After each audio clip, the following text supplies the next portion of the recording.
একটা খাবারই আমি খুব তৃপ্তি নিয়ে খাই, এটা হইলো এই সাগর কলা। আমার ভাই খুবই প্রিয়। আপনার সমস্যা কি? অবশ্যই সমস্যা আছে, দুনিয়া কলার তো অভাব নাই। তুই সবজি কলা খাবি, কবরি কলা খাবি, কাঁচা কলা খাবি, বাংলা কলা খাবি, ভূগোল কলা খাবি, সমাজ বিজ্ঞান খাবি, শিল্প কলা খাইয়া বলাবি, তুই সাগর কলা খাইতে পারবি না। সাগর কলা কিনলে খাইতেছস? আপনার টাকায় খাই। এটা নেপালি কলা, বাইকটা আপনি যা খান না। অবশ্যই তুই কলা খাবি, আমার সামনে খাবি, বাস্তবে খেতে পারবি না, কল্পনায় খাবি।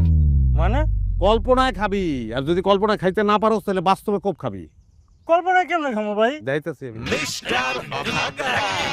এই যে কলাটা তোর সামনে ধরছি, তুই যদি একটা কামড় দেস তাইলে খুব খাবি।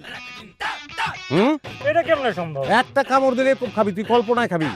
এই ধরছি তুই এরকম করবি। কর ভাই হ্যাঁ, গিল গিল গিল।